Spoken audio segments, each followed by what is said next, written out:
alopecia is genetic, so you have it your whole life. The difference is how it's expressed and when it's expressed. Mine started when I was about 3. I got little dime-sized spots in my head.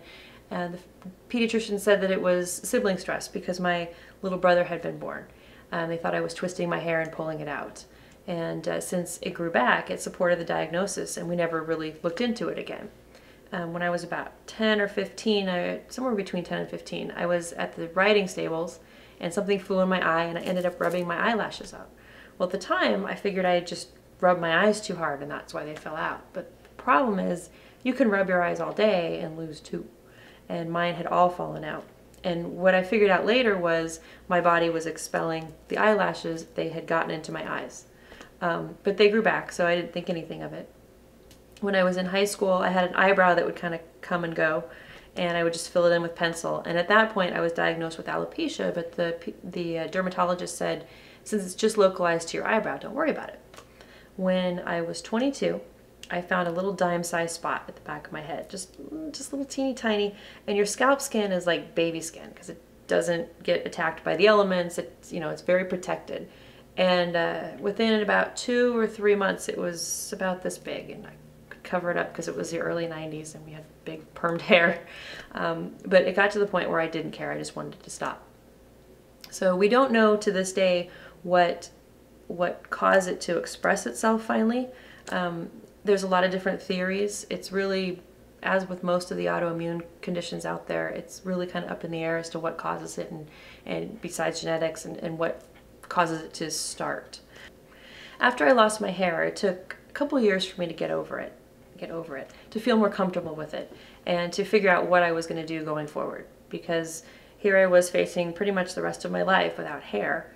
I started thinking about what I could do to help other people, because I'm not alone with alopecia, and another huge segment of the population are those who are touched by cancer and have to go through chemotherapy. Women in particular, when you lose your hair, you feel, when you're first going through it, you feel less of a woman. You feel like you're losing your sensuality in some way. Hair's big in society. I mean, you see all the ads with the hair care products during prime time, or you see the Victoria's Secret models with their hair down to their waist. And it really is a symbol of sensuality. I started Stylish Noggins because I figured that women who were getting ready to go through chemotherapy have to deal with this all very quickly. They don't have the years that I do to have to deal with it. And if I can show my experience and show what I do to make my life easier and to feel better about myself, that maybe it would help them as well. Actually, when I started it, I wasn't even thinking about people with alopecia. I was really thinking, I had contacts at a local hospital. A friend of mine worked in the cancer center, and she was always complimenting me on what I was wearing and with my hats and how everything went together. And so she asked if I would come and talk to a support group. So I went and I talked to the support group. We did a little how-to, played a little dress up, and I realized that this is what I wanted to do. I was able to make a difference in the lives of these women. They came in kind of apprehensive, not knowing, you know, how they were going to react, and they ended up leaving with smiles on their faces and just feeling so much better about themselves. When I first started Stylish Noggins, I didn't want to just sell a hat in a box. It was very important to me to not just be a hat seller. I wanted to do something above and beyond. So what we do is, not only do we provide the hats and the scarves, we have the base caps that kind of go underneath the scarves, and we've got the ball caps that you can either wear with accessories or without accessories.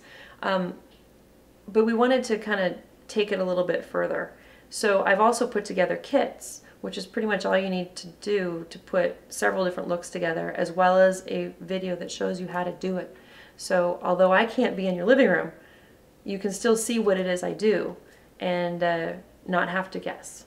I believe in living by example, so that in itself speaks to them, that they can see that, oh, she doesn't have hair. Every morning she has to get up in the morning and figure out what she's going to put on her head, and she's okay with it. It's not like I woke up one morning and said, woohoo, I'm all better. I mean, it really was a whole journey and a process, and getting to feel like I'm okay with myself. But when I went through it originally, there was no internet. There was no support groups. I had to do it pretty much on my own. So you end up kind of finding your inner strength and just doing it. I mean, I could have just said, oh, poor me, and hung around in my bed all day, but that's not the way I want to live my life.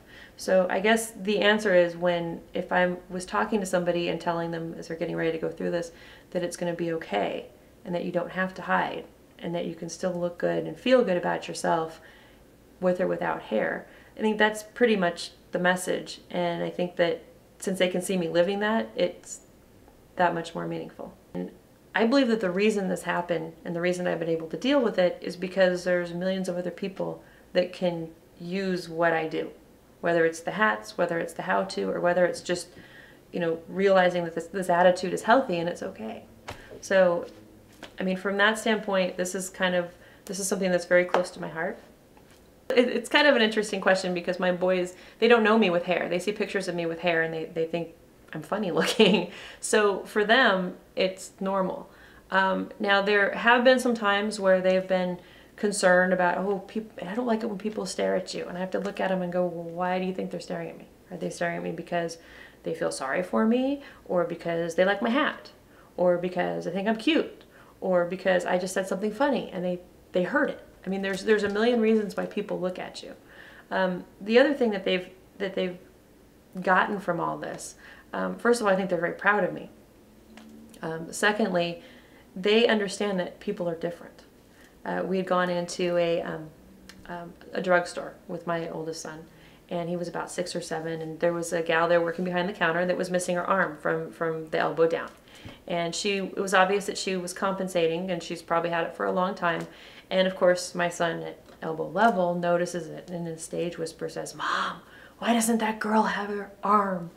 And I looked at him, and in the same stage whisper I said, "Ryan, why doesn't Mom have hair?"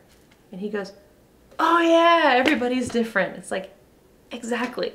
So my kids are richer for this whole experience. They see, they know their mom is strong, and they actually think I'm beautiful, which is kind of cool.